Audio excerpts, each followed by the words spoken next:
Hey there, this is Matt once again, doing something not too different. I've done this before, reviewing a documentary.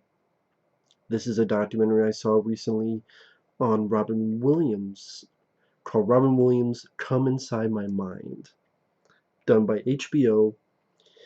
And Robin Williams is one of those guys that when I heard he died, then the way he died, I'm like, why? And then you find out there was stuff going wrong with his body. I forget the actual terminology. They mention it in this documentary, but it was heartbreaking, to say the least. Extremely heartbreaking, sad, mad, angry, pissed off, because Robin Williams seemed like a very sweet soul, seemed like a very nice guy, very, very funny, extremely talented, so quick to just go off on all these random tangents and the speed of light. And many films of his I enjoy. Jumanji I enjoy. Club Paradise is a favorite of mine since I was a kid. I actually don't mind Popeye. It's a musical. I actually enjoyed Popeye. I actually want to watch that again down the road. I have the DVD. Toys, I think, is a very underrated film.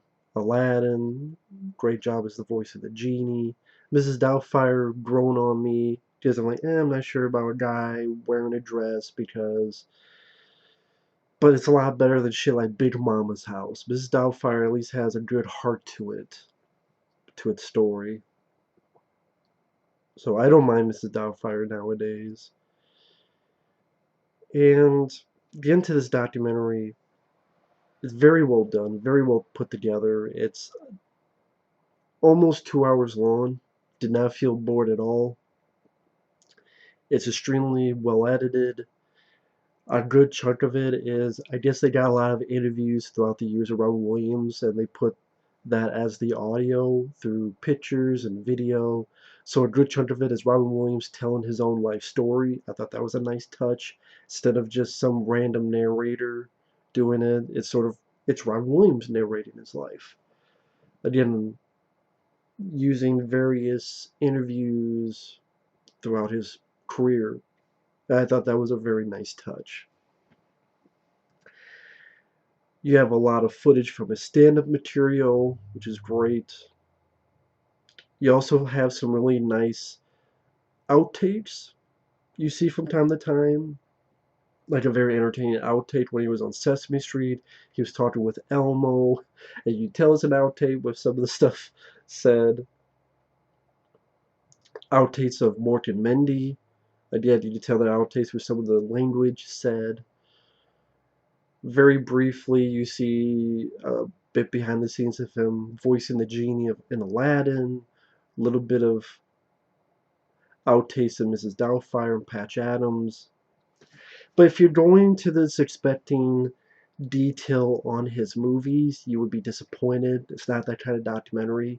Like they don't mention Club Paradise. They don't go in depth on movies like Patch Adams or Jumanji or things of that nature. It's more about his life. It's more about his stand-up. It's more about his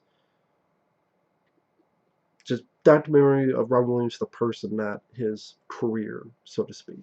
I mean, they do mention Good Morning Vietnam. They do mention other stuff, but I'm just saying if you're expecting nuggets of information on his movies, you might be disappointed.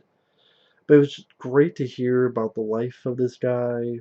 They do go into his drug addiction, about how the death of Belushi helped sober the shit out of him, as he put it. His time on Mork and Mindy. They do talk about how Mork and Mindy got started with his appearance on Happy Days. You do get snippets of interviews from folks who knew him, one of his wives, one of his sons, Billy Crystal, which you could really tell that him and Billy Crystal were good friends with each other. There's some nice, fun voice messages that Robert Williams left for Billy Crystal that Billy Crystal saved, and you get to hear them. That was entertaining. But yeah, you really get a sense of their friendship. You have a little snippet with Whoopi Goldberg.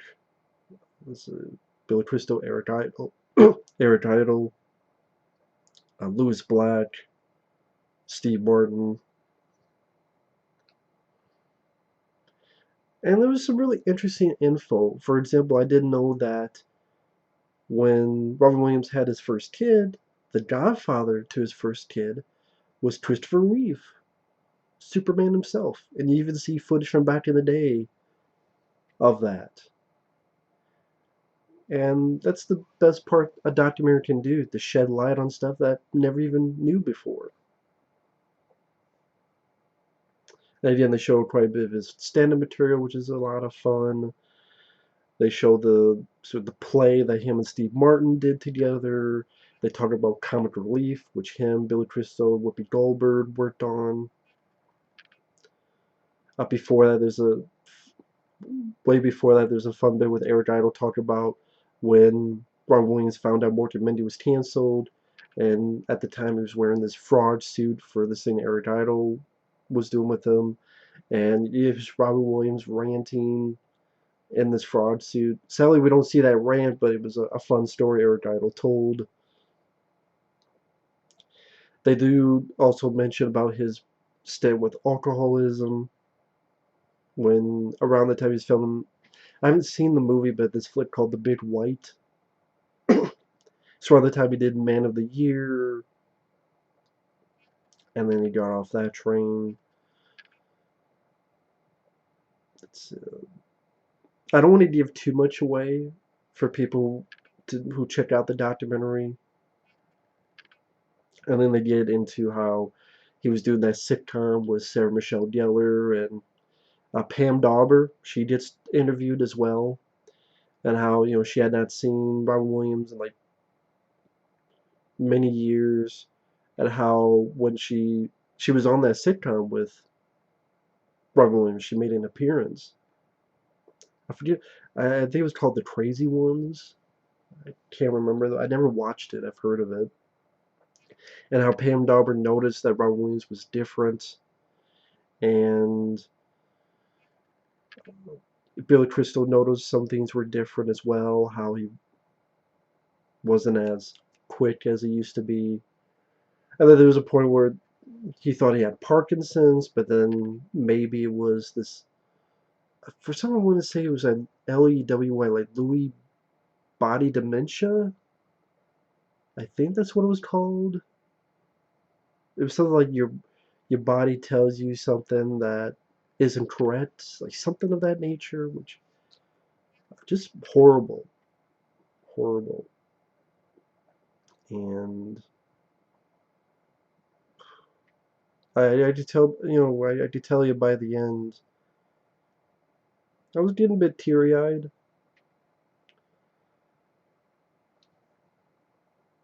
Because it just seemed like such a nice guy, such a sweet soul.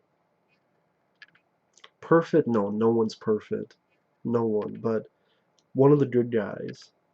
And really enjoyed his body of work.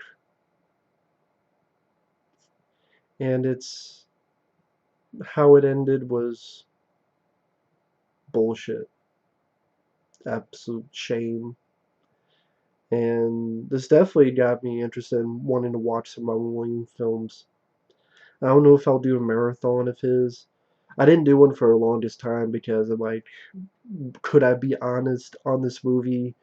Because then I would feel bad because I still, it's been what, 4 years? Wasn't it 2014? I still feel it. That was one of the tough ones. I mean, yeah, I never knew the guy. Guy never knew I existed. But being a fan is just like, man. But yeah, this documentary is very well, I keep mentioning it's very well put together. They have snippets from interviews he did, Johnny Carson, Steve snippet when he was on that show, Whose Line Is It Anyway? A lot of footage from different sources, interviews from back in the day. Like you see a little brief bit of the premiere of Popeye. A lot of footage I've never seen before. And yeah, I think if you're at all a fan of Robert Williams, this is a must see. It's a must see. And I don't think you'll be disappointed with it. I certainly was not. Again, let me repeat, if you're going into it expecting info on Club Paradise, Jumanji, many of his films, you're not getting that. It's more about his career, his life, his career in stand-up, his life. And that's really like his life as a person. But Robin Williams still miss him very much to this day. Still enjoys movies. Still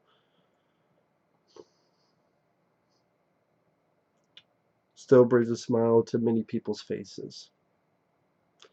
I guess I'll end this with, it's not in the documentary, but it's a story I heard about a while ago, and it just pertains to me.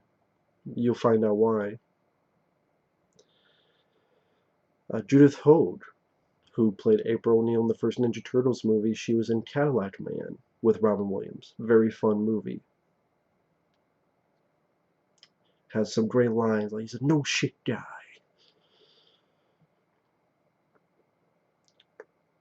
Robin Williams had heard that the next film Judith was going to do was a Ninja Turtles movie. And I believe it was Judith herself who said in a written interview that, oh wow, he was excited about it. And it's like, oh, I gotta show you these things, and gave her Ninja Turtle comics.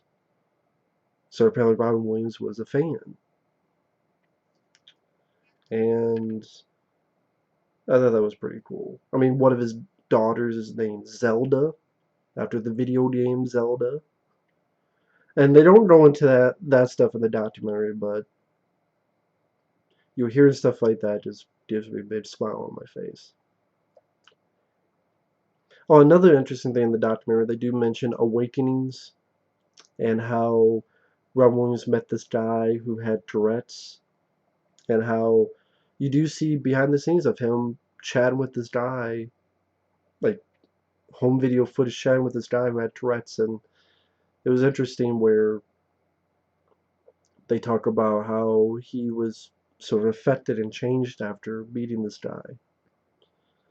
And one more interesting thing is Lewis Black.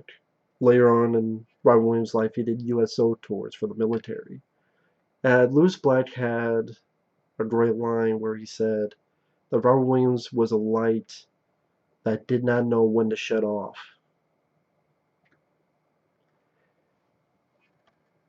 I think that is a good description of him.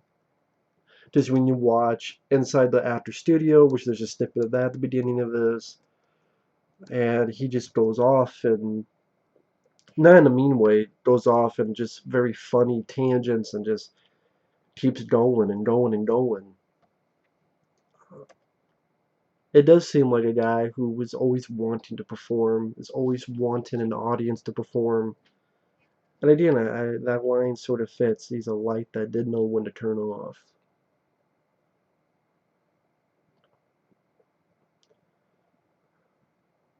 And at the end of the day, he's still greatly missed. Still greatly missed. So once again, if you're a fan, if you can find this documentary to watch, please feel free to watch it. They don't want to give everything away. It's great, well put together, solid edit. Again, a little bit under 2 hours. And it was fascinating from beginning to end. A lot of fun to watch. So thanks for watching. Take care, and we will see you later. Bye-bye.